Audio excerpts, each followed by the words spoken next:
Good morning. Hello, hello, hello. It's me, Bonnie from stepintobrilliance.com. Happy Monday. Can you believe it? Here we are. Most of us are pretty much wrapped up on our holidays. If you're not, yeah, you. And we're getting back at it. So I thought it was time to talk about New Year's intentions, the New Year's word of the year, the proclamations, all those things. So I'm curious if you set any one of those for New Year's, if you make the big promise to yourself, no matter what you call it, put yes in the comments below, because I'm really curious how many people are doing that this year. I really am, because if you made a promise to yourself, or an intention, or set a goal, or created the word of the year, whatever it is for you, if you did that on New Year's Eve or New Year's Day, how's that going? I was reading a blog the other day, and the person writing the blog, and I apologize, I don't remember who the author was. I tend to go down those rabbit holes, where you go from one link to another. But you get to some interesting things that way. But she wrote, she doesn't set New Year's intentions because by the time New Year's Day at noon, lunchtime, she's already forgotten what it was. Anyone else? Yeah. Here's the thing.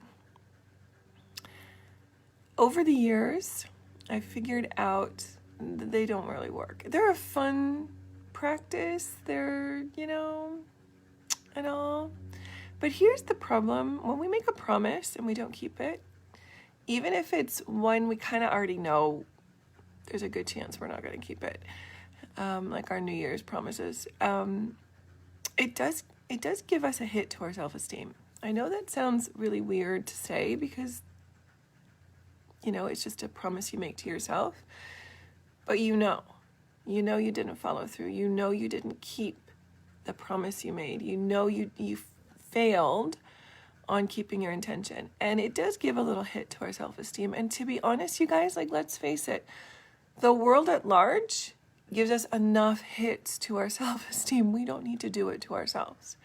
So am I advocating for not doing those resolutions? Kind of. But yes, but no. So here's the thing. It's what is it you want? What is this going to be the year of? Right? So a lot of us set, we pick a word. This year's going to be the year of health, the year of self-reflection, the year of opening, the year of connection. And great. What are you doing about it? That's the part that we miss. That's the part that tends to make people, when I ask them that question, give me the deer in the headlights look, because they haven't considered that. This is what they want, but they haven't figured out how they're going to do that. Right? So, for example, if this is the year of health, maybe what you're going to do is a 30-day soda elimination. So no soda for 30 days. That's doable. That's measurable. That is actually an action you can take to get to that. Does that make sense? If this is the year of connection for you, what are you going to do about that? Are you going to join a Facebook group and actually participate? So great, but what does that look like? What does that look like? So does that mean you're going to try to answer 2 questions a month and post 3 times? And see how it goes at minimum, right? That's not a maximum, that's a minimum. Or maybe you're going to make it a practice to, on Sunday, reach out to someone you haven't talked to for a little while. Every Sunday, a different person.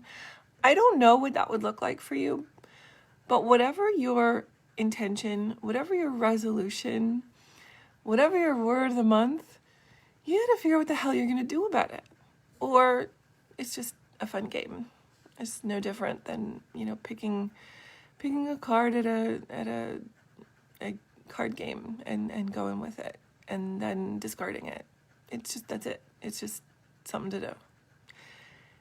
But I think if you're someone who listens to these videos and you're interested in that self-empowerment piece of life right now, and you want to make your life bigger, bolder, better than what it is, even though you might love the life you have, you got to figure out what the hell you're going to do about it. And if you need a little help with that, I mean, that's what I do. That's what coaching's all about, is helping you figure that piece out. It can also be holding you accountable. So the check-ins, I know quite a few of my clients, they like the check-ins more than they like the coaching these days. So that's my take on New Year's resolutions, you guys, and the New Year's words. It's a lot of crap unless you figure out that second part. So have a wonderful day, and I will talk to you guys soon. Mwah. Bye for now.